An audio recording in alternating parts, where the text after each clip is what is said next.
O Esqueleto é um dos vilões mais clássicos da história da cultura pop e ele está de volta com o filme de Mestres do Universo. Mas vocês sabiam que ele, este grande vilão do He-Man, tem duas origens diferentes? Nesse vídeo aqui eu vou contar pra vocês as duas origens, vou falar da minha favorita, vou falar de qual o filme escolheu seguir e depois eu quero saber também qual das duas vocês preferem. Então bora pro vídeo. E aí seus geeks, tudo certo? Eu sou o Marcos Veloso e hoje é dia da gente falar das origens do Esqueleto, um dos vilões mais clássicos da história da cultura pop que está de volta em 2026 em Mestres do Universo, também como um vilão icônico, um vilão simples e um vilão marcante. Em todos os vídeos que eu fiz de He-Man até agora aqui no canal, eu fiz questão de reforçar que o Esqueleto é o grande ponto deste filme e ele de fato é, e todo mundo que assistiu tá concordando comigo até agora. Bom, chega de enrolação, vamos falar das origens do personagem, vocês depois vão escolher qual vocês preferem, e aqui não vai ter spoiler do filme, então a gente vai falar qual a escolha que o filme teve, qual das origens do filme escolheu, mas apenas isso não é spoiler de nada que acontece na trama, então podem ficar tranquilos. Primeiramente, lá nos anos 80, a Mattel iniciou a linha de brinquedos de Mestres do Universo, e naquela época, vilão era vilão, herói era herói, não precisava muito de uma origem triste, de uma motivação grandiosa, que fazia com que o vilão tivesse aquele status de mártir que buscava uma justiça torta. As vivências dele nem nada do tipo, e o Esqueleto foi apresentado como esse puro e simples vilão. Os primeiros brinquedos da Mattel ali, eles classificavam, eles tinham quadrinhos aí que contavam um pouco do personagem, e eles colocavam o Esqueleto simplesmente como um demônio que veio de outra dimensão em busca de poder. Não tinha muita profundidade, não tinha outra história, não tinha uma espécie específica, ele veio de um planeta, de um outro mundo, de uma outra dimensão, onde tinham outros seres parecidos com ele sabia usar magia, caiu aqui e se tornou o grande rival do He-Man, uma antítese dele. Enquanto o He-Man era esse grande herói super poderoso, ele tinha um grande vilão super poderoso. O que importava naquela época mais do que qualquer outra coisa era o design, e a gente tem que combinar aqui, convenhamos que o design do Esqueleto continua marcante até hoje. Ah, é uma caveira com... é absurdamente marcante. Ele era isso, uma criatura de um mundo paralelo habitado por seres como ele, sem nome, sem família, sem passado, um monstro genérico com uma estética incrível. E isso funcionou nos anos 80 porque os desenhos animados da época não precisavam de profundidade. Vilão é vilão, herói é herói. Em 1985, a Mattel lançou a She-Ra, a princesa guerreira, que era irmã gêmea do He-Man. E com ela veio um novo vilão, o Hordak, e aí o Hordak começa a dar um pouco mais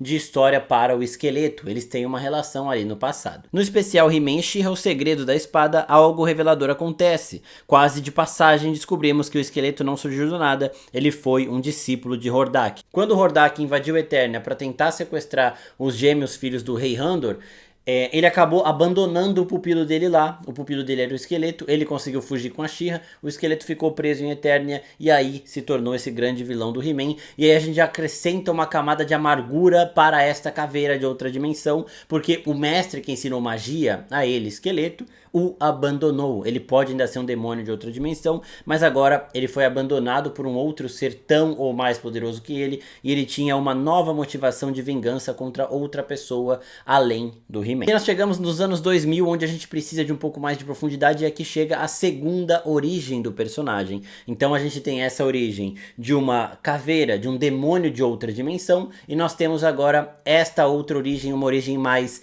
amargurada, que é de um príncipe renegado. Keldor surge em 2002 e ao longo do tempo a gente vai descobrindo as relações que esse personagem tinha com a família do He-Man, e elas eram muito mais próximas do que parecia. Ele era meio irmão do Rei Randor, só que a mãe dele era de uma espécie que era considerada inferior e por isso o rei nunca o assumiu. Por isso o Randor cresceu recebendo todos os louros de um príncipe, enquanto o Keldor foi deixado de canto, escondido, porque ele era uma vergonha para o rei. E ele foi crescendo, nutrindo toda essa amargura até o momento em que ele se torna o grande rival, o grande inimigo do Randor, do seu meio-irmão, e eles vivem neste combate. O Keldor, em busca de mais poder, ele vai atrás de magia sombria, e acaba também sendo treinado pelo Hordak. Aqui nós temos um momento em que o Keldor se torna o esqueleto. Ele estava lutando contra o Randor e em um certo momento de desespero, quando ele está vendo que ele estava perdendo, que ele não conseguiria vencer, ele tira um ácido de sua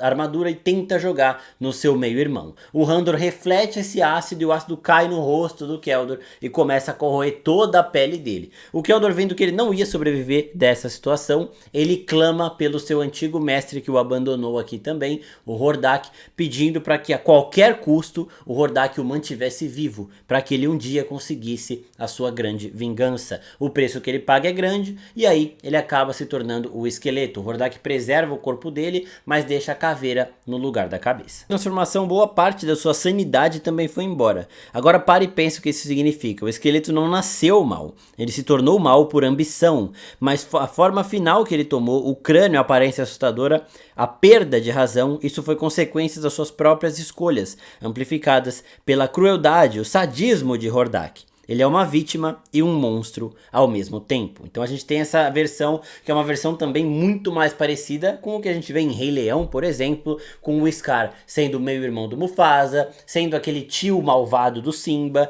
e aqui a gente tem o Keldor sendo o meio-irmão do rei e sendo aquele tio malvado do He-Man. Aqui a gente tem essa grande bagunça que é a origem do esqueleto. O que torna o esqueleto fascinante é que ele foi reinventado várias vezes e cada versão traz algo diferente sobre o que significa ser mal, e todas elas têm ali aquele seu quesinho de diferente, aquele seu quesinho de especial.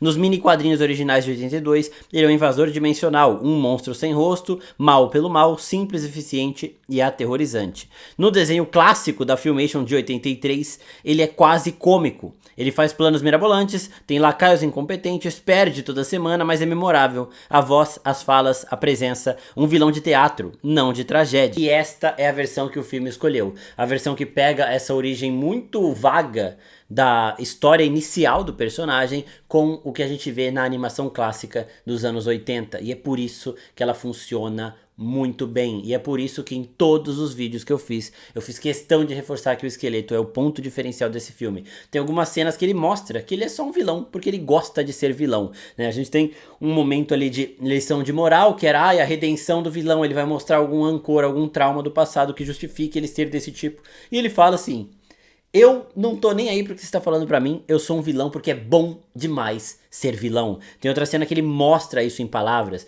Ele fala: qualquer um que invadir, vocês derrubem imediatamente.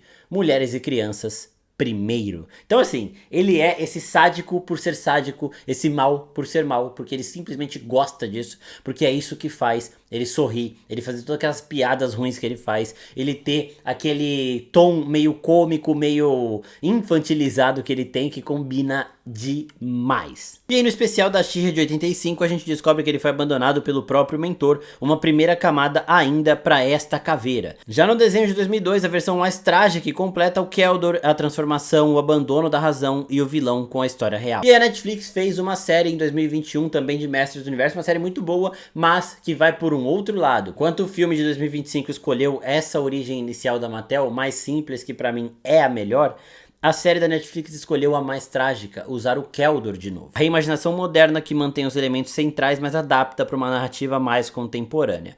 Em Mestres do Universo Revolution, uma nova camada, Hordak não apenas salvou o Keldor, mas manipulou ativamente a sua mente e memórias, tornando a transformação ainda mais sádica e sombria. Keldor não escolheu se tornar o esqueleto, ele foi fabricado. Essa é a versão mais recente de 2024 ali. Nesse ano de 2026 ele ganhou uma HQ que serve ali como um prelúdio do filme, que mostra que o esqueleto ele é de fato um demônio mago que quer cada vez mais poder, renascendo aquela primeira e simples origem que funciona bem demais. Então até hoje nós temos essas duas versões podendo ser contadas e podendo ser adoradas pelos fãs. As duas funcionam muito bem. Uma, quando uma história quer contar mais para um lado trágico, que é o que acontece na série da Netflix, ela puxa um pouco mais pro drama, pra tensão, coloca o esqueleto como um vilão mais perigoso e aterrorizante, enquanto a versão do filme de 2026, que pra mim é a melhor, ela traz esse vilão que é mal por ser mal.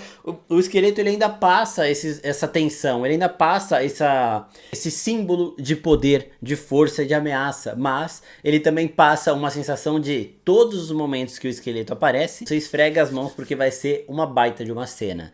Então eu quero saber de vocês, qual das origens você prefere? A tragédia humana que o tornou esse ser amargurado, ou ele ser simplesmente um demônio de outra dimensão que adora fazer as maldades que faz e é só por uma busca de poder? Não tem origem triste, não tem trauma de infância, não tem daddy issues, nem nada do tipo. Comentem aqui embaixo qual a sua origem favorita, já sabendo que a minha é a que eles escolheram no filme de 2026. O maior acerto do filme, porque sem este esqueleto, da forma com que ele é, o filme não seria tão bom quanto ele é, por mais que ele tenha outros méritos que eu também citei nos outros vídeos. O esqueleto, desse jeitinho, vilão por vilão, é o grande ponto alto do filme. Quero saber de vocês, comentem aqui embaixo. Se gostou do vídeo, se inscreve no canal e assista os outros conteúdos da nossa playlist de He-Man para se manter por dentro de tudo dessa nova versão da história que chegou agora em 2026 nos cinemas e que promete continuar porque eles deixam ganchos para sequências. É isso, pessoal. Muito obrigado. Até a próxima. Tchau, tchau.